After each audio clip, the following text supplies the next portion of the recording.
내 전 재산 1억 3천만 원이 사라졌습니다. 한국에 도착한 첫날 제 인생이 송두리째 무너졌죠. 미국에서 안정적인 직장을 버리고 부모님의 반대를 무릅쓰고 한국행을 선택한 대가는 처참했습니다. 과연 이 여성들에게 무슨 일이 있던 것인지 그 충격적인 이야기 지금 바로 시작합니다. 저는 미국에서 중소기업 사무직 종사자 프레리입니다. 제가 어릴 때만 해도 이 넓은 세계를 다 누리며 살 수 있을 거라는 생각을 못했는데 지금은 참 여러모로 다양한 경험을 할 수 있어서 좋은 것 같아요. 꼭 그 나라를 가지 않아도 다양한 매체를 통해 그 나라를 경험해 볼 수 있고 그들의 삶을 엿볼 수 있다는 것이 참 흥미로운 것 같습니다. 점점 커가면서 미국이 아닌 다양한 나라에 더 재밌는 세상이 있다는 것을 알고 저는 이런 생각을 했어요. 나중에 성인이 되면 우리 삼총사끼리 꼭 세계 일주를 다녀봐야지. 북적이는 가족들이 있으면 참 좋겠지만 전 외동딸로 부모님과 형제 없이 살아 늘 외로웠습니다. 형제 있는 친구들이 어찌나 부러웠던지요. 그래도 그런 제 외로운 빈자리를 대신 채워주던 삼총사 친구들이 있었습니다. 6살부터 한 동네에서 나고 자라 거의 한 가족처럼 지냈던 제 친구들이 있어 저는 형제의 빈자리를 채울 수 있었고 그 친구들은 제게 가족과 같은 존재였어요.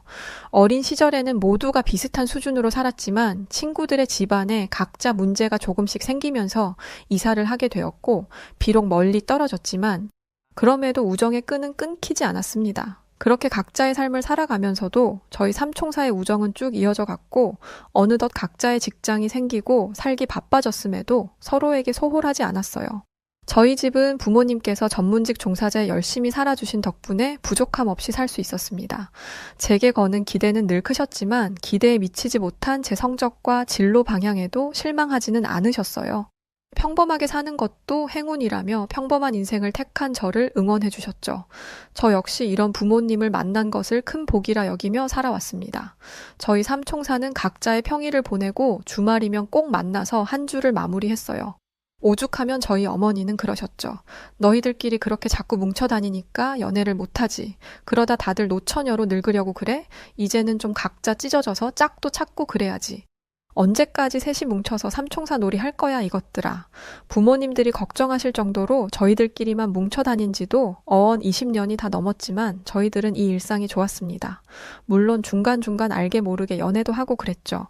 저희 삼총사에게는 어린 시절부터 꼭 얘기하던 꿈이 하나 있었는데 그건 바로 각자 결혼을 하고 가정을 꾸리면 꼭 한 타운 안에서 모여 살자는 것이었어요. 아쉽게 어린 시절에는 집안 사정상 찢어졌지만 꼭 우리들은 모여 살자고 늘 입을 모아 말했습니다. 그래서 늘 그게 당연하게 머리에 박혀 있던 것 같아요. 저희들에게 헤어짐이라고는 절대 없을 거라고 영원할 거라고 너무 당연하게 생각했던 어느 날 너무 충격적인 사건이 벌어졌습니다. 삼총사 중에서도 굉장히 자유분방하던 에바라는 친구는 뜬금없이 폭탄 선언을 했죠. 애들아 미안하지만 나 다음 달에 한국으로 유학 가기로 결정했어. 요즘 한국으로 유학 가는 사람들 정말 많은 거 알지? 나도 주변에서 너무 많이 들어서 물어봤는데 한국이 그렇게 좋다고 하더라고. 여기서 이렇게 살 바에는 한국 가서 뭐라도 더 배우고 와야겠어. 혹시 알아? 한국 가서 한국 남자랑 사랑에 빠져 결혼하게 될 줄? 갑작스레 한국으로 떠난다는 친구의 말에 너무 충격에 빠졌지만 기뻐하는 친구의 모습에 슬픈 제 감정을 보일 수 없었어요. 에바는 평소에도 한국에 대한 칭찬을 정말 많이 했고 한국의 화장품이나 영화, 드라마도 즐겨보던 친구이긴 했습니다. 그러나 한순간에 유학까지 결정할 정도로 한국을 사랑하는 줄은 꿈에도 몰랐어요. 당장 다음 달이라고 하니 너무 충격적이라 어떻게 말을 꺼내야 할지 모르겠었죠. 에바는 너무도 신났지만 저와 남은 삼총사 친구 라나는 너무 슬펐고 조심스럽게 에바에게 말을 꺼냈습니다. 에바, 네가 한국에 가서 성공한다면야 정말 축하해줄 일이지만 너와 떨어지는 건 정말 상상해 본 적이 없어서 너무 슬프고 힘들어. 그래서 네 말을 듣고 지금까지 며칠 내내 제대로 잠도 못 자고 있거든. 우리 20년 동안 제대로 떨어져서 지내본 적이 없잖아. 그래서 이걸 어떻게 받아들여야 할지 모르겠어.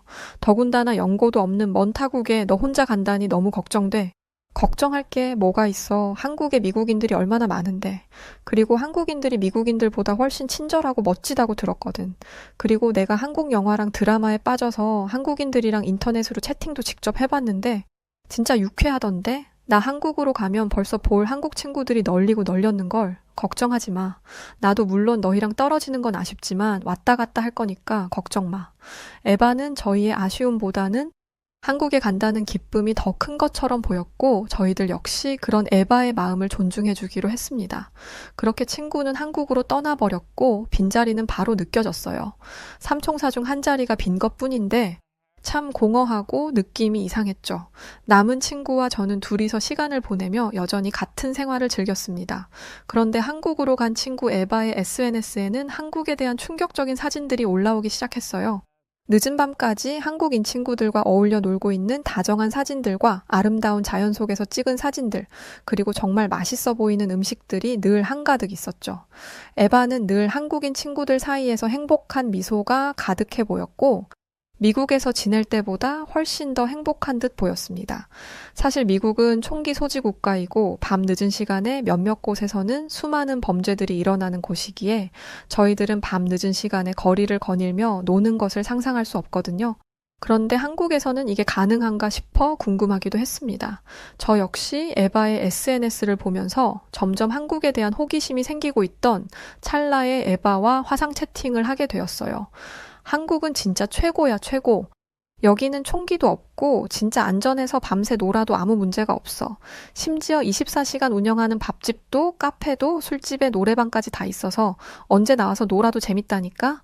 그뿐 아니라 미국처럼 인종차별도 없고 오히려 외국인이라고 더 챙겨주고 그러는 거 있지? 보안은 또 얼마나 철저한지 몰라. 내가 막 가방이나 지갑 같은 걸 테이블에 두고 화장실 다녀와도 그대로 있다니까? 나 그냥 이대로 한국에서 영원히 살고 싶어 진지하게 생각 중이야. 그게 사실이야? 그래봤자 한국인데 정말 그렇게 좋다고? 에바, 너 지금 너무 흥분한 것 같은데 거긴 한국이고 여긴 미국이야. 레벨부터가 다른데 그렇게 극찬할 정도로 좋다는 거야? 조금 믿기지 않는데 아무튼 네가 좋다니 다행이다. 네가 몰라서 그렇지? 요즘 한국으로 이민 결정하는 사람들이 얼마나 많은데 미국도 옛날이야 미국이지? 지금은 한국이 최고야. 실제로 한국으로 이민 결정하는 미국인들이 200%나 늘었다던데 너 몰랐구나. 너무 우물한 개구리처럼 살지 마. 프레리 안타까워서 하는 말이야. 한 번 사는 인생인데 왜 그렇게 평범하게 늘 똑같은 곳에서 똑같이 살아. 세상은 넓으니까 다양한 경험을 하면서 살았으면 좋겠다. 너희 집은 돈도 많잖아. 오랜만에 전화를 한 친구는 조금 달라진 듯 낯설게만 느껴졌어요. 물론 한국의 좋은 점을 들을수록 그런 곳에서 지내고 있는 친구가 참 부럽기는 했지만 미국에서 잘 살고 있는 제 인생을 나무라는 친구의 모습은 좋게 보이지 않았습니다. 나이가 들면서 자연스럽게 친구 관계가 멀어진다고 듣긴 했지만 저희 삼총사는 가족 같은 존재였기에 절대 그럴 일이 없다고 생각했어요. 그런데 제 생각이 틀렸다는 것을 새삼 실감한 순간이 다가오고 말았습니다. 정말 아무런 말도 없던 남은 삼총사 친구 라나가 충격적인 발언을 했죠. 저기 프렐이 사실 나 말이야. 일주일 뒤에 한국으로 가거든. 에바가 한국에서 일할 곳을 알아봐줘서 그쪽으로 가서 일하려고. 좀 갑자기 한 결정이라 너무 앞두고 말해서 미안해. 놀랐지? 그게 갑자기 무슨 소리야. 너까지 한국으로 간다고 갑자기 한국 가서 무슨 일을 하겠다는 건데 너희 정말 나만 빼고 너무한 거 아니야? 그런 중대한 결정을 하는데 어떻게 나만 빼고 얘기를 할 수 있어. 남은 삼총사 친구까지 갑자기 한국으로 간다니 제게는 너무 큰 충격이었습니다. 그러나 이미 한국으로 갈 준비를 다 마친 친구는 저와 더 대화를 할 시간의 여유도 없이 일주일 뒤 그렇게 정말 한국으로 떠났죠. 하루아침에 20년 지기 삼총사 친구들이 모두 한국으로 떠나고 곁에 없으니 저는 너무 헛헛했습니다. 자꾸만 돌아오는 이 주말에 도대체 뭘 하며 시간을 보내야 할지도 모르겠고 맛있는 걸 먹어도 좋은 일이 있고 슬픈 일이 있어도 어떻게 해야 할지를 모르겠었죠. 저는 그리운 마음에 친구들에게 자주 연락을 했지만 오히려 한국에 둘이 가버린 이후에는 저와 연락이 잘 닿지도 않았어요. 친구들의 소식을 볼 수 있는 것은 오직 SNS를 통해서 볼 수 있었죠. 안 그래도 부럽고 그리운데 너무 잘 지내는 모습들만 가득했습니다. 그러던 어느 날 문득 이런 생각이 들었어요. 자꾸만 이렇게 친구들을 그리워하고 한국을 가고 싶다고 할 게 아니라 가면 어떨까라는 생각이 들었죠. 제가 한국을 마음만 먹으면 갈 수야 있었지만 솔직히 철없는 생각이긴 했습니다. 조금만 더 어렸다면 나 몰라라 하고 여행 겸 다녀올 수 있었겠지만 나이도 있고 다니던 회사도 있었기에 마음대로 떠날 수도 없었습니다. 자꾸만 이런 생각을 하니 저절로 우울감이 심해지기 시작했어요. 우울감이 정말 절정에 달하던 어느 날 먼저 한국에 갔던 친구에게 연락이 왔고 제 속마음을 다 듣고는 이런 말을 했습니다. 프렐이 나는 네가 미국에서 있는 게 편해서 그런 줄 알았지. 한국으로 이렇게 오고 싶어 하는 줄은 상상도 못했어. 너 그럼 라나랑 내가 지금 다니고 있는 회사로 넘어올래? 한국에 있는 회사긴 한데 대표가 중국인이거든. 뷰티 제품 판매하는 곳이고 우린 영업사원으로 일하고 있어. SNS 통해서 홍보하고 뭐 그런 식으로 일한다고 생각하면 돼. 근데 꾸준히만 하면 돈을 정말 많이 벌 수 있는 일이라고 해서 나도 지금은 취업 비자로 일하고 있거든. 너도 올래? 그게 사실이야? 나도 정말 그 회사로 갈 수 있는 거야? 그럼 나야 너무 좋지. 심지어 뷰티 쪽이면 내 관심 분야이기도 하잖아. 그런데 대표가 중국인이라는 건 좀 그렇긴 하네. 중국인에 대한 편견 있잖아. 페이지급이나 이런 건 확실한 거지? 회사 규모도 크고 안전한 거지. 당연하지. 나도 지금 2달째 하고 있는데 문제없이 일하고 있어. 아직 인턴이라 페이가 많지는 않지만 완전 만족이야. 중국인에 대한 편견 나도 아는데 아직까지는 뭐 거슬리는 건 없고 오히려 통이 커서 좋던데. 저는 친구에게 아주 솔깃한 제안을 받았고 마음이 들뜨기 시작했습니다. 제가 대단한 사람도 아니고 관련직 종사자도 아닌데 받아주겠다는 것 자체가 감사했어요. 그렇게 저는 친구를 통해 중국인 대표와 화상 면접을 진행했고 바로 합격 통보를 받아 입사 제의를 받았습니다. 이 모든 게 순식간에 정말 4일 만에 벌어진 일이라 믿기도 힘들었어요. 친구들은 제게 하루빨리 한국으로 오라고 성화였고 저는 미국에서의 생활을 서둘러 정리하기 시작했습니다. 다니던 회사에 퇴사 통보를 했고 부모님께 통보를 했죠. 저 한국에 있는 뷰티 회사에 면접 합격해서 그쪽으로 가서 일하려고 이쪽 회사 정리했어요. 제가 하던 일은 아니지만 관심 분야였고 충분히 잘할 수 있다고 전 생각해요. 무엇보다 삼총사 애들 모두 한국에서 일하며 사는 게 훨씬 더 행복하다고 하니 저 역시 그럴 거라고 장담하거든요. 너무 반대하지 말고 응원해 주시면 좋겠어요. 늘 제 선택을 존중해 주셨던 부모님이기에 당연히 응원해 주실 거라 생각했지만 격렬한 반대를 하셨고 예상치 못한 반응에 매우 당황스러웠습니다. 도대체 무슨 소리를 하는 거야? 너 지금 나이가 몇인 줄은 알아? 너희들은 한가하게 친구들끼리 몰려다니며 일하고 철없이 놀 때야. 도대체 언제까지 삼총사 거리면서 살 거니요? 이제는 하다못해 한국까지 따라가겠다고 나서? 프레리 너 내일 모레 30이야. 결혼은 안 할 거야. 남들은 다 안정적이게 자리 잡고 살 나이에 이제 와서 어딜 가기는 말 같지도 않은 소리 하지도 마. 제가 가는 순간까지도 반대를 하셨지만 저는 이미 결정을 했기에 어쩔 수 없었고 한국으로 너무 가고 싶었어요. 당장 한국으로 가서 바로 일을 시작하면서 지내야 할 곳이 필요해 집도 대신 알아봐 달라고 했었죠. 친구들은 각자 집에서 살고 있는데 집이 너무 좁은 원룸이라 제가 같이 살 수는 없었고 감사하게도 중국인 대표가 대신 알아봐 주신다고 했습니다. 대표님이 부동산 인맥이 굉장하신데 너는 좀 저렴한 가격에 좋은 집으로 구해봐 주신대. 부럽다. 우리도 대표님께 부탁했으면 좋았을 텐데 운 좋은 줄 알아. 참 너는 그 투자건 어떻게 할 거야? 나는 월세를 낮추고 싶어서 집에 돈을 좀 넣을 거라 이번 투자는 좀 어려울 것 같아. 우선 한국 가서 돈 좀 벌고 투자하지 뭐. 이번에는 너희들끼리 해. 중국인 대표는 제가 먼 미국에서 오는 걸 알고 돈만 보내면 좋은 집에 가전 가구까지 다 미리 채워서 꾸려주신다고 했죠. 심지어 일개 직원들이 직접 회사 제품에 투자를 해서 수익을 얻어 제2의 월급까지 챙길 수 있도록 해주시는 정말 좋은 분이라 하셨어요. 들을수록 귀인을 만난 것 같았습니다. 미국에서 중국인에 대한 편견이 정말 안 좋은데 제가 색 안경을 꼈구나 싶었죠. 그렇게 드디어 한국으로 가는 날 저는 큰 짐은 미리 한국으로 보내고 작은 짐을 들고 길을 나섰고 드디어 인천공항에 도착을 했습니다. 대표님이 제공해 주신 차와 함께 친구들이 마중을 나오기로 해서 정말 기쁜 마음으로 친구들을 찾았어요. 그런데 아무리 둘러보고 연락을 해봐도 친구들의 모습은 보이지 않았습니다. 저는 영문을 몰랐기에 계속해서 친구들에게 연락을 취했지만 받지 않았죠. 제가 살 집의 주소가 정확히 뭔지도 몰랐고 회사 주소도 몰랐기에 전 인천공항에서 발만 동동 구르고 있었습니다. 바로 그때 공항 직원이 제게 다가와 도와줄 것이 있는지 물었고 저는 자초지종을 설명했어요. 누가 들어도 다소 난감한 상황이기에 한국 직원은 난감한 듯 보였지만 저를 도와주겠다고 걱정하지 말라고 했습니다. 저는 그런 직원의 말을 듣고 안내실로 따라갔고 한참 후 친구와 연락이 닿았어요. 그런데 전화를 받은 사람은 친구가 아닌 한국인 남성이었고 뭐라는지를 전혀 알지 못했죠. 저를 도와주던 공항 직원이 대신 전화를 받아 상황을 제게 전달해줬는데 저는 충격적인 말을 전해 들었습니다. 프렐이 놀라지 말고 들어요. 뭔가 오해가 있을 수 있는데 친구분들이 지금 사기에 연루되어 경찰서에 있다고 하네요. 마침 제가 퇴근 시간이고 근처니까 같이 가드릴게요. 한국 직원을 통해 들은 소식은 정말 충격적인 소식이었습니다. 너무 당황스러워 정신이 하나도 없었지만 한국 직원의 도움 덕분에 저는 친구들이 있는 경찰서로 향할 수 있었어요.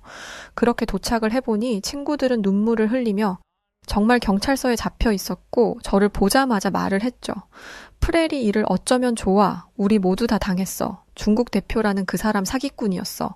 알고 보니 중국 대표라던 그 사람은 한국에 온 어리숙한 외국인들을 대상으로 사기 행각을 벌이던 악질 높은 사기꾼이었습니다. 제 친구들이 투자했던 전 재산 그리고 다른 외국인들의 피눈물 같은 돈 전부 들고 튀었죠. 문제는 그 대표를 믿고 보증금과 1년치 집세에 가정 가구를 채우는 데 필요하다고 보냈던 1억 3천만 원의 제 돈까지도 모두 증발하고 말았어요. 저는 이 충격이 너무 커서 현실을 받아들이지 못하고 있었습니다. 경찰은 저를 보고 당신도 피해자냐며 진술서를 작성하고 조사를 하자고 했으나 저는 아무런 말도 들리지 않았습니다. 바로 그때 저를 도와줬던 한국 직원은 저와 친구들에게 이런 말을 했어요. 모두 힘들겠지만 이럴수록 정신을 똑바로 차려야 해요. 그 사람을 정말 잡고 싶다면, 그 돈을 찾고 싶다면 말이에요. 이렇게 울고 정신 놓고 있으면 그 사람한테만 좋을 짓 하는 거니까 독해지세요. 제가 할 수 있는 한 최선을 다해 도울게요. 중국 쪽에 인맥이 좀 있어서 수소문을 해볼 테니 너무 걱정 마세요. 듣고 보니 정말 모두 다 맞는 말이었습니다. 이렇게 정신 놓고 있어봤자 해결될 것은 아무것도 없었죠. 저와 친구들, 저희 삼총사는 정신을 똑바로 차리고 하나씩 진술을 하기 시작했고 그 외의 피해자들도 모두 진술을 했습니다. 피해자만 해도 50여 명의 피해액만 30억 원에 달하는 큰 금액이었어요. 짧은 기간에 한탕을 하고 중국으로 돌아가려 했던 것 같습니다.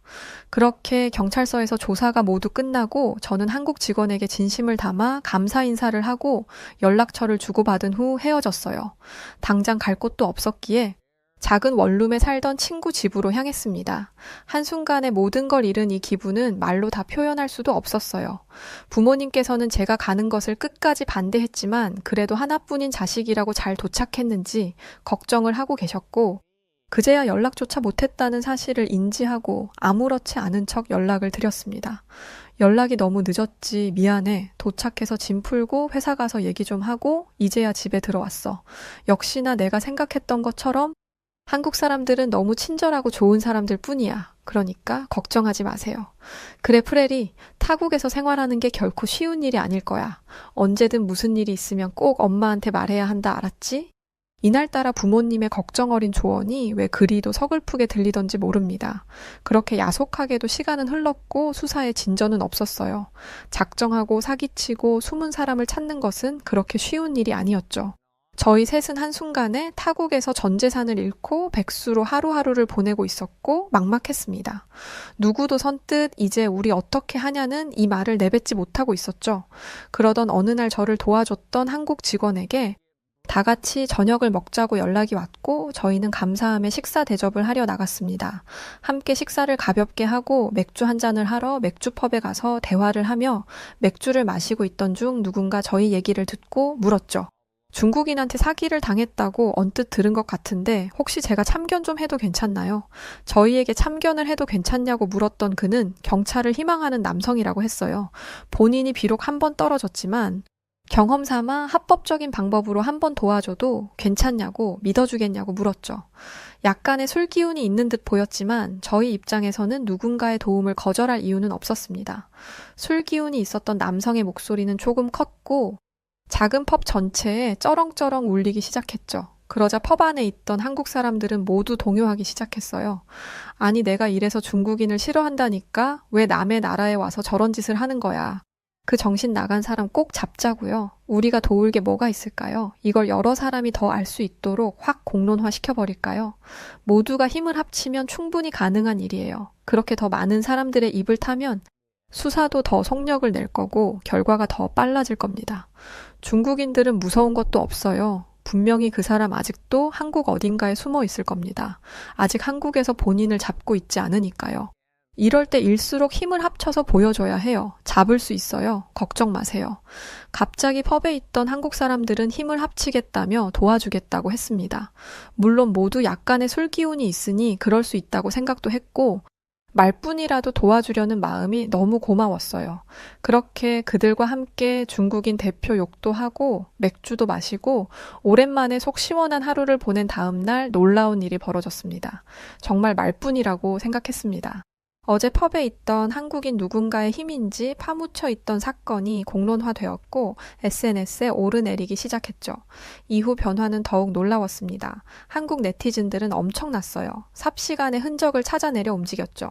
이후 변화는 더욱 놀라웠습니다. 경찰 수사는 더욱 빨라졌고 중국 협조 수사를 받기가 어려운데 한국에서 워낙 완강하게 요청하니 중국에서도 어쩔 수 없이 수사에 들어가게 되었어요. 결국 태평하게 여유를 부리며 한국 제주도에서 여행을 하고 있던 사기를 친 왕이차는 한국 경찰에게 현장에서 체포가 되었습니다. 체포 소식에 저희들뿐 아니라 중국인 대표에게 당했던 모든 피해자들이 찾아오고 난리도 아니었죠. 이 엄청난 날에도 저를 도왔던 한국 직원은 저희들과 함께 해줬습니다. 그 사람의 얼굴을 저는 옆모습이지만 처음 봤는데 정말 묻고 싶더라고요. 도대체 왜 제 돈을 그렇게 가져갔는지 말입니다. 수사는 곧장 이어졌고 워낙 피해자가 많아서 조사는 굉장히 오랜 시간 이어졌어요. 경찰은 집에가 있으면 전화로 연락을 주신다 하셨지만 저희들은 도저히 갈 수가 없어 경찰서 앞에서 내내 밤을 새며 기다렸습니다. 그런데 한국 직원분이 퇴근 후 내내 함께 해주셨죠.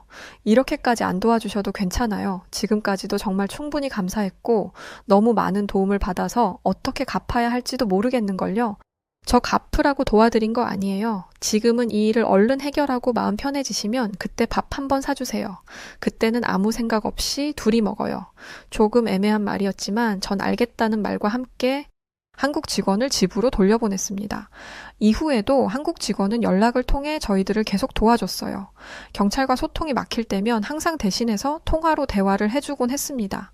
긴 시간이 걸렸지만 결국 그 중국인은 본인이 저지른 일에 대한 죗값을 충분히 치르게 되었어요. 한국에서 벌을 받았더라면 조금 덜 받았을 텐데 중국으로 넘어가 더 살벌하게 받게 되었다고 들었죠. 아쉽지만 피해액의 전액은 받지 못했고 그래도 일부는 돌려받았습니다. 멍청하지만 다행히 돈을 가지고 있었기 때문이었죠. 이 시끄러운 일이 모두 해결되고 저희 삼총사는 그제야 웃을 수 있었어요. 그리고 서로에게 드디어 물었죠. 이제 뭐 하면서 어떻게 살래? 계속 한국에 있을래? 이건 정말 큰 고민이었습니다. 일부 돌려받은 돈으로 집을 구해서 한국에서 산다고 한들 무슨 일을 해야 할지 모르겠더라고요. 그런데 이렇게 다 잃고 미국으로 가기에는 부모님께 면목이 없었죠. 이렇게 고민을 하고 있던 찰나에 저를 도운 한국 직원에게 연락이 왔죠. 이제 웃으면서 단 둘이 식사할 수 있을까요? 저는 흔쾌히 좋다고 했고 둘이 처음으로 식사를 했습니다. 늘 친구들과 함께 넷이서 보다가 단둘이 보니 어딘지 모르게 어색하면서 괜히 쑥스러웠어요. 그런데 한국 직원은 저를 유난히도 다정히 챙겨주고 많이 웃고 눈을 마주치며 어색하게 굴었죠. 그렇게 식사를 마치고 카페에 앉아 대화를 하며 고민을 털어놨어요. 사실 머리가 많이 복잡해요. 알겠지만 일부만 돌려받은 그 돈으로 한국에서 집을 얻는다고 해도 여기서 뭘 해먹고 살아야 할지도 모르겠고 그렇다고 미국으로 가자니 망해서 도망치듯 가는 것 같아서 싫기도 하고 한국이 아쉽기도 하고 그러네요. 한국에 와서 하고 싶은 것도 많았고 그랬거든요. 또 그 중국인이 그랬던 거지 실제로 여기 있으면서 겪었던 한국 사람들은 전부 좋았으니 더 있고 싶기도 하고요. 제 속에 있는 모든 고민을 털어놓으니 마음이 너무 시원했습니다. 그런데 제 말을 듣고 잠시 표정이 굳고 머뭇거리더니 한국 직원이 이내 충격적인 말을 들려줬어요. 난 프레리가 미국으로 가지 않았으면 좋겠어요. 그냥 여기 한국에서 저랑 있으면 좋겠어요. 제가 한국에서 자리를 잡을 수 있도록 직업을 가질 수 있도록 도와준다며 저를 잡는 한국 직원이었죠. 이건 단순히 친구로서 잡는 것이 아니라 연인으로서 잡는 것이라는 걸 직감하자마자 저는 많이 설렜습니다. 서로에 대한 감정이 어느 정도 있었지만 상황이 상황인지라 애써 모른 척 숨기고 외면했던 시간들이 무려 1년이었죠. 그리고 모든 상황이 해결된 후 제게 먼저 용기를 내준 호석 씨에게 저 역시 확신을 주고 싶었습니다. 전 제가 한국에서 뭘 할 수 있는지를 모르니 그것만 도와준다면 한국에 남겠다고 했죠. 제가 한국말을 못하니 다양한 도전을 할 수는 없었고 고민 끝에 초등학생 영어 학습지 선생님이 되었습니다. 방문 교사로 일을 하며 제 학생들을 가르치며 저는 뿌듯함을 느꼈고 성취감을 얻게 되었어요. 또 돈을 벌게 되면서 한국에서 살 수 있는 이유를 만들 수 있었죠. 그리고 호석 씨는 제게 이런 말을 했어요. 지금은 학습지 방문 교사로 시작했지만 나중에는 강사로 일할 수 있을 거야. 그럼 지금보다 더 편하게 많이 벌 수 있어? 내가 꼭 그렇게 만들어줄게. 내뱉은 말은 꼭 지키는 호석 씨의 말을 믿고 저는 주어진 일만 보며 열심히 일을 했습니다. 그렇게 방문 교사로 일한 지 1년이 넘어갈 무렵 저는 호석 씨와 결혼을 했고 정식 부부로 한국에서 살게 되었어요.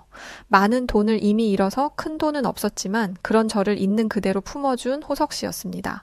결혼 이후에도 꾸준히 방문 교사로 일을 하다 지금은 서울에서 나름 알아주는 학원에서 원어민 강사로 일하며 돈을 꽤 벌고 있어요. 저는 지금의 제 모습이 너무나 좋습니다. 물론 한국에 와서 중국인에게 큰일을 당했지만 결국 한국 직원이던 남편의 도움을 시작으로 한국 사람들의 도움들로 모든 일을 해결할 수 있었죠. 생각해보면 한국에 온 순간부터 지금까지 저는 늘 한국인들의 도움을 통해 살아가고 있다는 것을 알 수 있어요. 지금은 제가 스스로 공부를 해서 한국어를 조금 할 수 있지만 한국어를 아예 못했을 때도 있었습니다. 그때 마트 한 번을 가도 한국인들에게 많이 놀랐어요. 제가 질문을 했는데 못 알아들으면 모른 척 넘어가는 게 아니라 어떻게든 제 말에 대답을 해주려 많은 직원들이 모여서 해답을 찾곤 했죠. 저는 중국인이라 싫고 한국인이라 좋은 게 아니라 그 나라만의 특성이 분명히 있다고 생각합니다. 다른 나라에서 생각하는 미국인의 특성이 있듯 말이죠. 제 친구들 역시도 지금의 남편 도움으로 저와 비슷하게 방문교사로 일을 하고 있어요. 한 친구만 홈쇼핑 모델로 활동하고 있는데 두 친구 모두 아주 괜찮은 한국 남자들을 만나서 연애를 하고 있죠. 제게는 이제 든든한 남편이 있는 것은 물론이고 같이 남편 욕해주는 옆동 현서 언니도 있고 시어머니 된장이 유독 맛있는 소혜 언니도 있고 늘 커피 사주는 민정 언니도 있습니다. 미국인 삼총사도 있지만 이제 저는 완전 한국인이라 해도 과언이 아닐 정도로 한식만 즐기고 한국인처럼 살고 있어요. 가끔은 동료 선생님들이나 친구들이 저를 보고 그러거든요. 나 가끔 프레리가 미국에서 온 걸 까먹는다니까? 심지어 머리까지 까맣게 염색해서 이제 진짜 한국인 같아. 이참에 민증 하나 발급받지 그래. 이런 사소한 장난을 칠 수 있는 편한 사이가 있다는 것만으로도 너무 감사하고 좋습니다. 가끔 미국에 있는 지인들이 묻거든요. 한국에 시집가서 좋냐고, 뭐가 그렇게 좋냐고 말이죠. 그럼 저는 대답해줍니다. 뭐 하나 특별할 것 없이 너무 평온한 이 순간들이 난 참 좋아. 사람들이 날 대해주는 것도 한국인들 특유의 참견도 오지랖도 정말 사람 사는 게 이런 거지. 난 이걸 느끼면서 살 수 있는 한국이 너무 좋아. 앞으로 저는 남편과 새로 만난 한국인 지인들, 그리고 저와 함께 한국에 머물러 있는 제 오랜 삼총사 친구들과 한국에서 행복하게 살아가겠습니다. 여느 때와 다름없던 미국 캘리포니아의 어느 마을의 아침, 커피를 마시기 위해 카페를 찾았던 한 미국인 여자가 창가에 앉아있던 한 한국인 남자를 한심하다는 듯 바라봅니다. 하지만 이 미국인 여성은 며칠이 지나고 이 한국인 남자 때문에 미국의 한 방송사에서 인터뷰 요청까지 받게 되는데요. 대체 무슨 일이 있었던 걸까요? 안녕하세요, 여러분. 제 이름은 에밀리 존슨이에요. 28살의 평범한, 어쩌면 그리 평범하지만은 않은 미국 여성이죠. 제 이야기를 들려드리기 전에 먼저 저에 대해 조금 소개해 드릴게요. 일단 저에게 대학 때 만났던 한국인 친구가 하나 있어요. 하지만 늘 조용한 성격 탓인지 내 기억 속에 크게 자리하지 않았던 친구였는데 그 한국인 친구 덕분에 그리고 한국이라는 나라 덕분에 제 인생은 완전히 바뀌게 되었습니다. 저는 캘리포니아 주립대학교에서 컴퓨터 공학을 전공했어요. 대학 시절 저는 늘 큰 꿈을 꾸었죠. 언젠가 제 기술로 세상을 바꾸고 싶다는 꿈이요. 그 꿈을 안고 저는 졸업 후 바로 실리콘밸리로 향했습니다. 세계 최고의 기술 회사들이 모여있는 이곳에서 저는 제 꿈을 이룰 수 있을 거라 믿었거든요. 처음에는 큰 IT 기업에서 일했어요. 그곳에서 많은 것을 배웠죠. 하지만 시간이 지날수록 저는 뭔가 부족함을 느꼈습니다. 제가 꿈꾸던 세상을 바꾸는 일과는 거리가 멀어 보였거든요. 그래서 결심했습니다. 제 손으로 직접 무언가를 만들어 보기로 한 거죠. 그렇게 시작한 것이 바로 제 AI 기반 헬스케어 스타트업이에요. 스타트업이라고 하니 뭔가 대단해 보이나요? 사실 시작은 정말 초라했습니다. 제 작은 아파트 한 켠이 사무실의 전부였죠. 하지만 저에겐 열정이 가득 충만해 있었어요. 그리고 세상을 조금이라도 더 나은 곳으로 만들겠다는 확고한 의지가 있었습니다. 우리 스타트업의 주력 제품은 AI 진단 시스템이에요. 이 시스템은 환자의 의료 데이터를 분석해 질병을 조기에 진단하는 거죠. 사업 시작을 위해 투자를 요청할 때마다 정말 수없이 많은 거절을 당했습니다. 하지만 포기하지 않았어요. 그리고 마침내 우리의 비전을 믿어주는 투자자들을 만나게 되었고 본격적으로 개발을 시작할 수 있었습니다. 팀을 꾸리고 사무실도 얻었어요. 매일 밤늦게까지 일했죠. 때로는 집에 가지도 못하고 사무실에서 밤을 새우기도 했어요. 하지만 육체적으로나 정신적으로나 힘들다는 생각이 들지 않았어요. 그렇게 1년, 2년 시간이 흘렀고 우리의 AI 시스템은 점점 더 발전해 갔습니다. 초기 테스트 결과도 굉장히 좋았죠. 저희 시스템을 본 의료진들의 반응도 긍정적이었죠. 모든 게 순조롭게 진행되는 것 같았습니다. 하지만 세상 일이 늘 마음대로 되진 않더라고요. 우리 앞에 예상치 못한 큰 벽이 나타났고 그 과정에서 제가 정말 우연히 만난 한국인 친구, 그가 제 편견을 깨고 제 인생을 완전히 바꿔놓게 되는 일이 있었습니다. 처음에는 모든 것이 꿈처럼 완벽했어요. 우리의 AI 진단 시스템은 놀라운 속도로 발전하고 있었죠. 85%의 정확도로 시작해서 몇 달 만에 95%까지 올라갔거든요. 그런데 인생이란 게 참 예측 불가능하잖아요. 우리에게도 시련이 찾아왔고 그 시련은 아주 크고 무서운 시련이었습니다. 6개월간의 베타 테스트를 끝내고 실제 병원에 우리 시스템을 도입하기로 한 날이었습니다. 모든 준비를 마치고 드디어 해냈다라는 기분으로 출근했죠. 그런데 사무실에 도착하자마자 우리의 수석 엔지니어가 창백한 얼굴로 저를 맞이했어요. 에밀리, 큰일 났어요. 시스템에 심각한 오류가 발생했어요. 그 말을 듣는 순간 제 머릿속이 하얘졌어요. 심장이 쿵쾅거리기 시작했고 숨이 가빠졌죠. 하지만 저는 최대한 침착하게 물었습니다. 어떤 오류예요? 얼마나 심각한 거죠? 엔지니어는 지금 우리 시스템이 완전히 엉뚱한 진단을 내리고 있다고 말했습니다. 감기 증상을 보고 암이라고 진단하기도 하고 심각한 심장 질환의 징후를 완전히 놓치기까지 한다고 했죠. 원인을 찾으려고 백방으로 시스템 코드를 검토했지만 어디가 문제인지 파악이 불가능한 상태라고 했습니다. 이건 정말 최악의 시나리오였고 전혀 예측하지 못했던 문제였어요. 왜냐하면 우리가 만드는 시스템은 다름 아닌 사람의 건강과 밀접한 의료 진단에 사용되는 것이니까요. 작은 실수나 오류 하나가 누군가의 생명을 위협할 수 있는 일이기 때문에 전량 제품을 회수하고 비상대책 회의를 소집했습니다. 그날부터 우리 팀은 말 그대로 전쟁을 치렀어요. 밤낮 없이 문제의 원인을 찾고 해결하려 노력했죠. 침낭을 가져와 바닥에서 자기도 하고 화장실이 하나라서 샤워는 근처 헬스장에서 하곤 했죠. 또 커피를 얼마나 마셨는지 모르겠어요. 아마 그때 마신 커피의 양을 모두 합치면 태평양을 채울 수 있을 거예요. 우리 팀원 중 한 명은 농담처럼 말했습니다. 에밀리, 우리 혈관에 흐르는 게 피가 아니라 카페인일 거야. 하지만 아무리 노력해도 이 골치 아픈 버그는 해결될 기미가 보이지 않았습니다. 코드를 몇 번이고 검토했지만 문제의 원인을 찾을 수가 없었죠. 마치 넓은 모래사장에서 바늘을 찾는 것 같은 기분이었습니다. 아니, 어쩌면 그보다 더 어려웠을 거예요. 마치 보이지 않는 유령을 쫓는 기분이었습니다. 유명 대학 교수, 미국의 IT 전문가 등등 정말 지인의 지인들을 모두 동원하고 잘 나간다는 전문가들에게도 이 문제에 대해서 풀어줄 것을 부탁했지만 그 누구도 이 문제를 해결하지 못했습니다.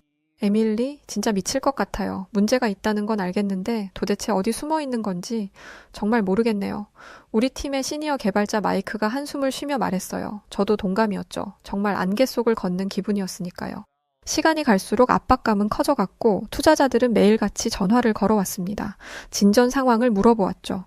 처음에는 이해하는 척했지만 점점 그들의 목소리에서 조급함과 실망감이 묻어나기 시작했습니다. 에밀리, 언제쯤 문제가 해결될 것 같나요? 우리가 투자한 돈이 적은 금액이 아니라는 걸 알고 계시죠?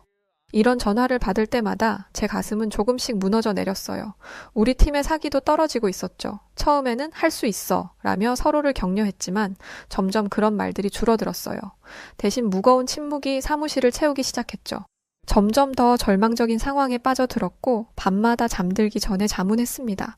정말 이 일을 할 수 있을까? 그냥 포기하고 아무도 모르게 도망칠까? 이런 생각이 머릿속에 매번 들었습니다. 또한 그 누구도 이 넓은 미국 땅 아래 날고긴다는 전문가들의 조언을 구했음에도 아무도 이 문제를 해결하지 못했으니 우리 미국의 기술력과 IT 전문성에 실망하기도 했어요. 이게 한계인가 싶었으니까요. 모든 게 꿈이라는 생각이 들었습니다. 그때 문득 대학 시절이 떠오르더군요. 컴퓨터 공학을 전공하면서 늘 밤을 보내며 프로젝트를 완성하던 그때 말이죠. 그때도 지금처럼 힘들었지만 결국 해냈었고 그 경험들이 지금의 저를 만들었었죠. 그러면서 되뇌었습니다. 그래, 포기하지 말자. 길이 있을 거야. 라고 말입니다. 다음날 아침 저는 잠시 머리를 식히기 위해 사무실을 나왔어요. 근처 카페에 가서 커피 한 잔을 마시며 머리를 식히고 싶었거든요. 매일 보던 카페였지만 그날따라 왠지 모르게 발걸음이 그쪽으로 향하며 저를 재촉했습니다. 카페에 들어서자 익숙한 커피 향이 코끝을 스쳤어요. 평소와 다름없는 아침 풍경이 펼쳐져 있었습니다. 저는 카운터에 가서 평소처럼 아메리카노를 주문했어요. 그리고 커피를 기다리며 주변을 둘러보았죠. 그런데 그때였어요. 창가 쪽에 앉아있는 한 남자가 눈에 들어왔습니다. 어딘가 왠지 모르게 낯이 익었거든요. 저 사람 어디서 본 것 같은데 그러다 문득 기억이 났습니다. 대학 시절 같은 수업을 들었던 동양인 친구였죠. 이름이 민준? 맞아요. 박민준. 그런데 그때 그가 고개를 들었고 우리의 시선이 마주쳤어요. 그리고 그 순간 제 인생의 새로운 장이 열리기 시작했답니다. 물론 그때 저는 민준이와의 그 우연한 만남이 제 인생을 어떻게 바꿔놓을지 전혀 알지 못했었죠. 민준이는 대학 시절 몇몇 수업을 같이 들었던 한국인 유학생이었습니다. 사실 솔직히 말하면 저는 학창 시절의 민준이를 잘 기억하지는 못했어요. 얼굴과 이름은 알지만 항상 그는 늘 조용히 앉아 있었고 눈에 띄는 존재는 아니었거든요.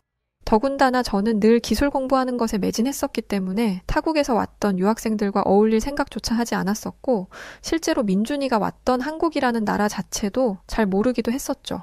한국이라면 우스꽝스럽게 생긴 연예인이 강남스타일이라는 노래를 불러 이슈가 되었던 것, 그냥 변방의 아주 작은 아시아 국가, 항상 뉴스에 북한과 함께 섞여 나오던 국가, 이 정도가 다였습니다. 저희는 서로를 알아보고 다가가 인사했어요. 에밀리, 오랜만이다. 잘 지냈니? 민준이가 인사해줬고, 민준이 맞지? 오랜만이네. 라면서 억지로 나오지 않는 미소를 지으며 인사했습니다. 민주는 여전히 대학 시절의 모습 그대로였어요. 단정하게 빗어 넘긴 머리, 수수한 셔츠, 그리고 어딘가 모르게 어색해 보이는 미소까지. 전형적인 모범생 스타일이었죠. 여기서 일하는 거야? 제가 물었어요. 민주는 고개를 저었어요. 아니, 난 지금 한국테크 솔루션스라는 회사에서 일하고 있어. 근처에 미팅이 있어서 잠깐 들렀지. 테크 솔루션스라. 처음 듣는 이름이었어요. 아마 정말 작은 회사겠구나 생각했습니다. 그렇구나. 어떤 일을 하고 있어? 제가 다시 물었어요. 사실 별로 관심은 없었지만 예의상 물어봐야 할 것 같았거든요. 주로 소프트웨어 개발이야. 작은 회사라 이것저것 다 하고 있지. 민준의 대답을 들으며 저는 속으로 역시 라고 생각했어요. 대학 시절부터 민주는 그냥 평범한 학생이었어요. 시험 성적은 꽤 좋았지만 그것 말고는 특별한 게 없었죠. 솔직히 말하면 저는 당시에 동양인 학생들을 좀 얕봤어요. 그들이 열심히 공부하는 건 인정하지만 진짜 창의력이나 리더십은 부족하다고 생각했거든요. 더군다나 경제력 2위인 중국이나 한때 세계를 쥐잡던 일본도 아닌 한국인 유학생이었으니 더 얕봤었죠.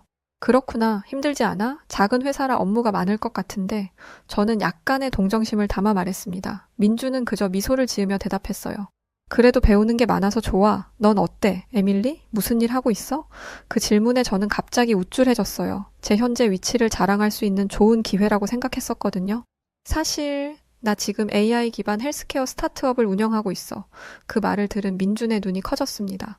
와, 정말 그거 대단한데? 어떤 일을 하는 거야? 민준의 반응에 저는 더욱 우쭐해졌죠. 변방의 작은 한국이라는 곳에서 왔던 민준이가 감히 상상할 수 없는 위치에서 사업을 운영하고 있었으니 당연히 민준이가 저를 대단하다고 느낄 수밖에 없을 거라고 생각했습니다. 나는 AI를 이용해서 질병을 조기 진단하는 시스템을 개발하고 있어.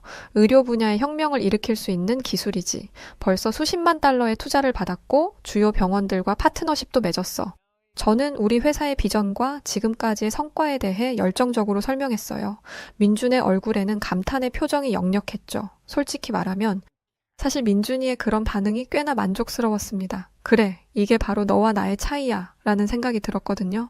하지만 이야기를 하다 보니 지금 직면한 문제에 대해서도 털어놓게 됐어요. AI 시스템의 오류, 밤새워 고치려 노력했지만 해결되지 않는 문제들, 민주는 진지하게 제 이야기를 들었습니다. 그의 표정이 점점 깊어지는 걸 볼 수 있었죠. 제가 말을 마치자 민준이는 잠시 생각에 잠기더군요. 그러더니 정말 황당하게도 이렇게 말했던 거였죠. 에밀리, 혹시 내가 한번 봐도 될까? 어쩌면 도움이 될 수도 있을 것 같아. 순간 저는 당황했어요. 아니, 고작 작은 회사에서 일하는 평범한 개발자가, 그것도 대학 때부터 별 볼 일 없던 한국인 친구가 아니 감히 내 문제를 해결하겠다고? 미국에 잘 나간다는 전문가들도 찾지 못한 오류를? 말도 안 돼. 그때 제 머릿속에는 이런 생각들이 스쳐 지나갔어요. 그래서 그런 민준을 향해 이렇게 말했습니다. 민준아, 넌 그저 이름도 없는 회사에서 일하는 평범한 개발자잖아. 내가 운영하는 건 수십만 달러를 투자받은 첨단 기술의 스타트업이야. 네가 어떻게 이 문제를 해결할 수 있겠어? 저도 이런 생각이 편견이라는 걸 알았지만, 그러나 그때 저는 그런 편견에서 자유롭지 못했어요. 대학 시절부터 가지고 있던 고정관념이 여전히 남아 있었던 거죠. 그래서 민준이가 도와주겠다는 그런 제안을 저는 시작도 전에 안 될 거라고 확신해 버렸던 겁니다. 그런데 그럼에도 민준이는 제가 어려운 상황임을 인지했는지 부드러운 표정을 지으며 말했습니다. 에밀리, 나는 그저 친구인 너를 도와주고 싶을 뿐이야. 어차피 지금 문제를 풀지 못해 막혀 있는 거 아니야? 뭐 잃을 게 있겠어? 내가 한번 봐볼게. 그 말에 저는 내심 비웃음이 나왔어요. 잃을 게 없다고? 시간이랑 에너지를 잃겠지. 게다가 네가 우리 코드를 본다고 이해할 수 있는 것도 아닐 거 아냐.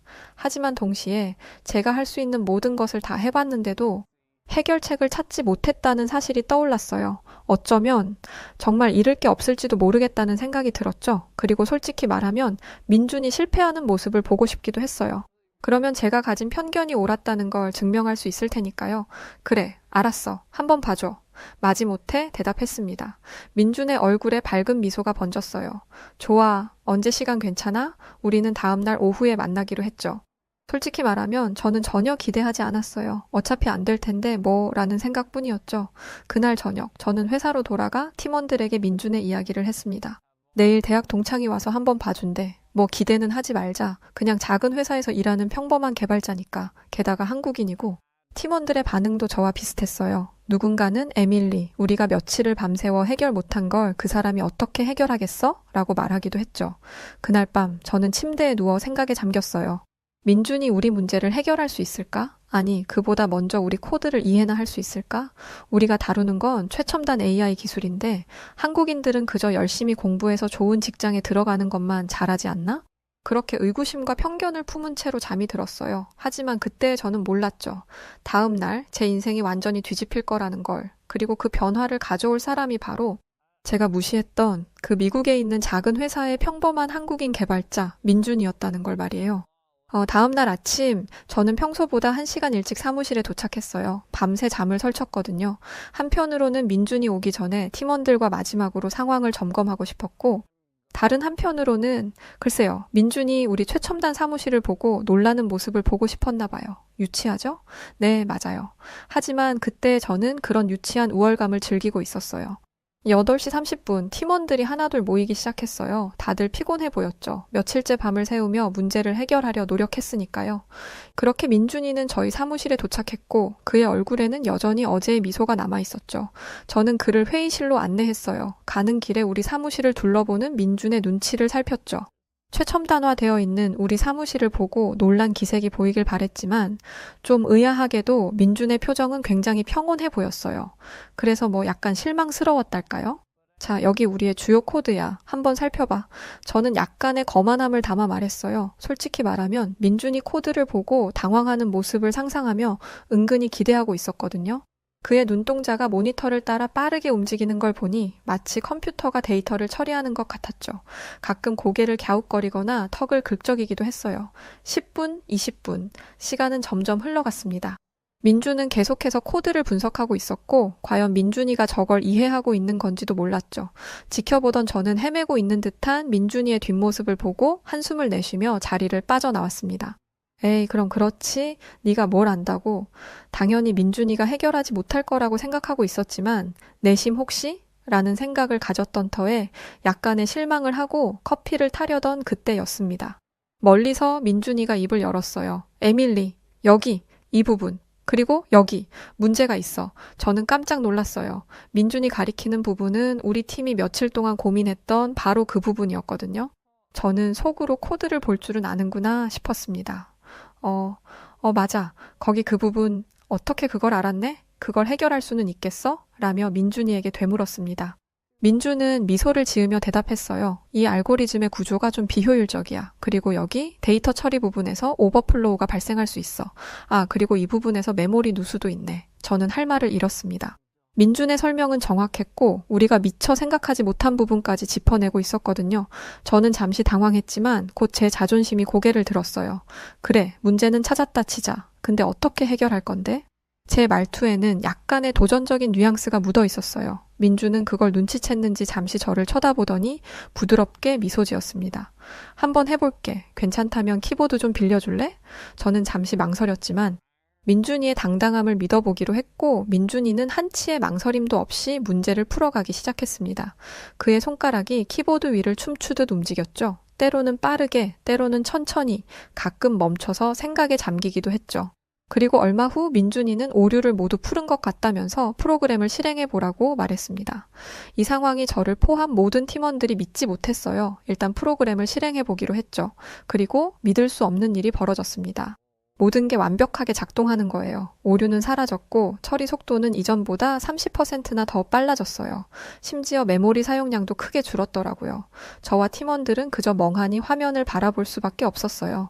민준이는 우리 팀원들은 물론이고 미국의 유명한 IT 전문가들도 해결하지 못한 문제를 단 몇 시간 만에 해결해냈던 겁니다. 그것도 더 좋은 결과로 완벽하게 말이죠. 아니 이게 어떻게 가능한 거야? 놀라움을 감출 수 없었습니다. 민주는 수줍게 웃으며 말했어요. 별거 아니야, 에밀리. 그냥 조금 다른 관점에서 접근했을 뿐이야. 너희가 대부분의 작업을 다 해놨었고 난 그저 마지막 퍼즐 조각을 맞춘 것뿐이야. 아니 이렇게 어려운 문제를 단번에 해결한 것도 놀라운데 이걸 과시하지 않고 우리 팀원들이 모두 해놓은 일의 퍼즐 조각 하나 맞춘 것뿐이라며 보이는 저 겸손한 모습에 순간 저는 깊은 부끄러움을 느꼈습니다.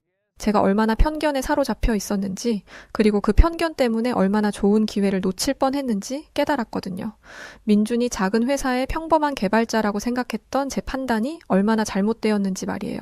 민준아, 정말 고마워. 넌 정말 대단해. 제 입에서 진심 어린 감사의 말이 나왔어요. 하지만 민준이는 겸손하게 웃으며 말했죠. 우리는 친구잖아, 에밀리. 서로 돕는 게 당연하지. 그리고 너희 팀이 정말 훌륭한 기초를 다져놨어. 내가 한 건 정말 작은 부분이야.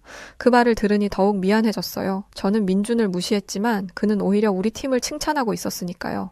팀원들도 민준이를 무슨 하느님이라도 하늘에서 내려온 듯한 사람처럼 눈을 크게 뜨고 이 상황을 믿지 못하겠다는 표정을 보이며 다들 놀라워하고 있었을 뿐이었습니다.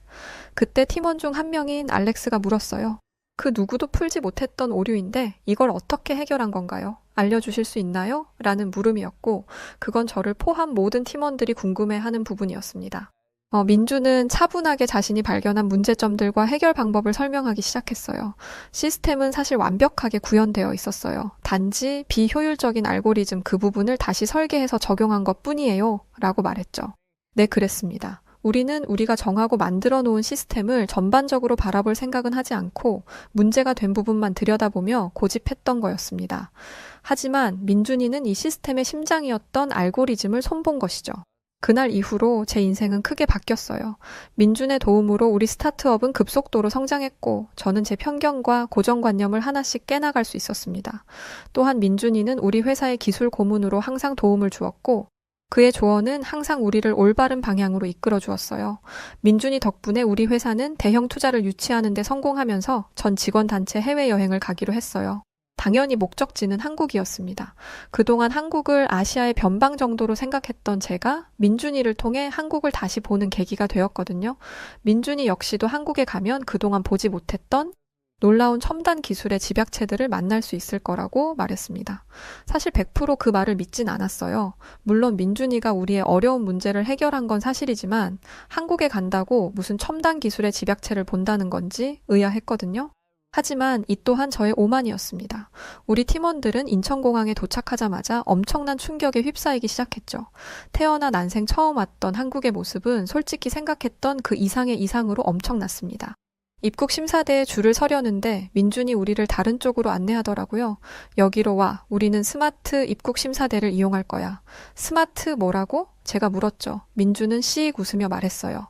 그냥 봐봐. 여러분 믿기 힘드시겠지만 우리는 지문과 얼굴 인식만으로 순식간에 입국 심사를 마쳤어요. 정말 눈 깜짝할 사이였죠.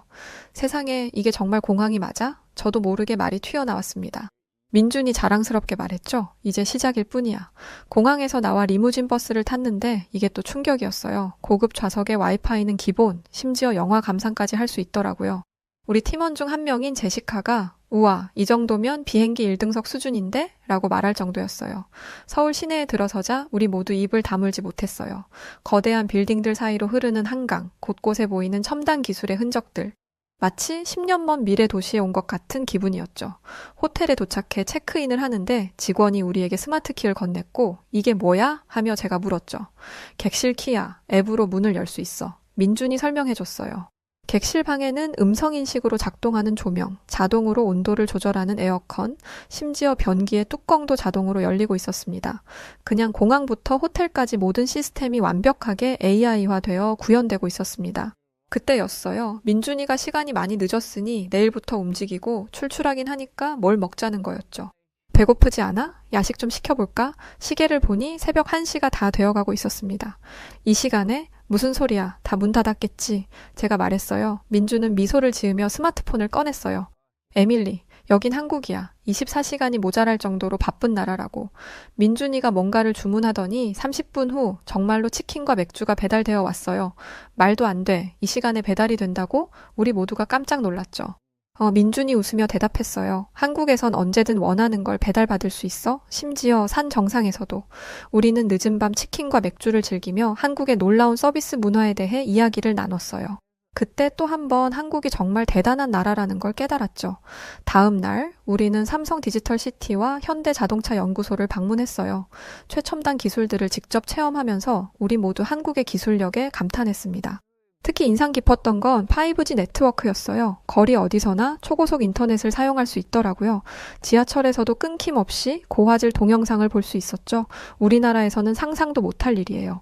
뿐만 아니라 결제 시스템 역시도 획기적이었죠. 현금은 말할 것도 없고 심지어 카드도 거의 사용하지 않더라고요. 한국 사람들 대부분이 스마트폰으로 결제를 하고 있었고 길거리 노점상에서도 QR코드로 결제가 가능하더라고요. 물론 미국에도 이런 스마트폰 결제 시스템이 있기는 하지만 한국처럼 이렇게 대중적으로 널리 퍼져 있지는 않거든요. 아직도 현금으로 결제하거나 거의 대부분이 카드를 사용합니다. 하지만 한국은 이미 그걸 뛰어넘은 상태였죠. 민준이를 처음 제가 운영하던 사무실에 불렀을 때 첨단화된 제 사무실을 보고도 아무렇지 않은 듯 평온했었는지 한국에 와서 이해할 수 있었습니다. 오히려 부끄러울 지경이었어요. 정말 뜻깊었던 한국에서의 여행을 모두 마치고 우리는 다시 미국으로 돌아가야 했습니다. 일주일간의 한국 여행을 마치고 귀국하는 비행기 안에서 우리는 모두 한국에 대한 생각이 완전히 바뀌었다는 걸 느꼈습니다. 창밖으로 작아지는 서울을 바라봤습니다. 이번 여행은 단순한 회사 단체 여행이 아니었어요. 저와 우리 팀원 모두의 시야를 넓혀준 소중한 경험이었죠. 한국의 특별한 문화와 놀라운 기술력, 선진 시스템까지 그동안 저는 우리가 알고 있는 기술이 세계 최고일 거라고 생각했는데 친구 민준이와 한국을 실제로 체험해보고 나니 고작 나의 울타리 안에서 잘났다고 우쭐대던 한 미국 여자에 불과했었던 거였죠. 귀국 후 우리는 한국의 기업들과 활발히 협력하기 시작했어요. 한국의 기술력과 우리의 아이디어가 만나 시너지를 내기 시작했고 저는 한국의 기업 시스템들을 모두 도입했습니다. 그 때문에 우리 회사는 급속도로 성장했답니다. 그로 인해 우리 회사는 나름 유명세를 탔고 미국의 한 방송사에서는 우리의 스타트업 성공 비결을 묻고 싶다며 인터뷰 요청 메일이 날라오기도 했습니다. 방송사 기자는 저에게 이렇게 빨리 성장할 수 있었던 비결은 무엇이었냐고 물었고 저는 그 질문에 잠시 생각에 잠겼죠.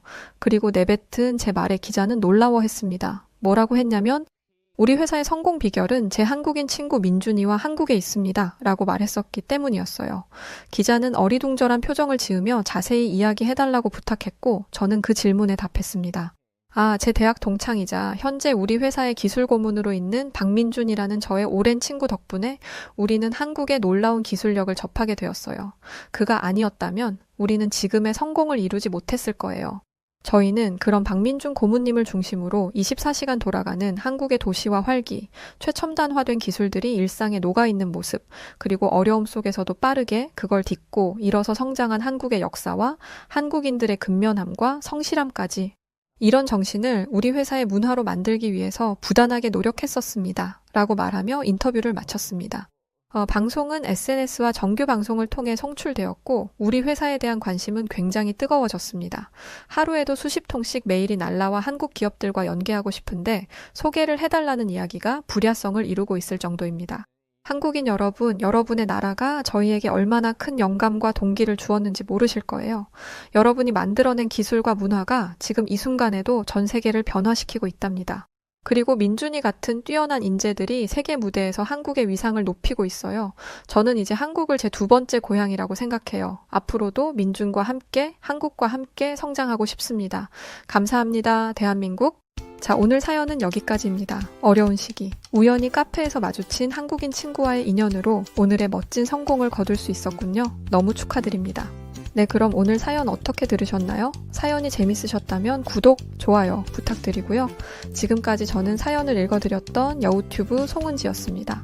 영상 끝까지 시청해주셔서 고맙습니다. 더 좋은 영상으로 찾아뵐게요. 그리고 우리 구독자 여러분들 모두 감사합니다. 사랑합니다. 당신만의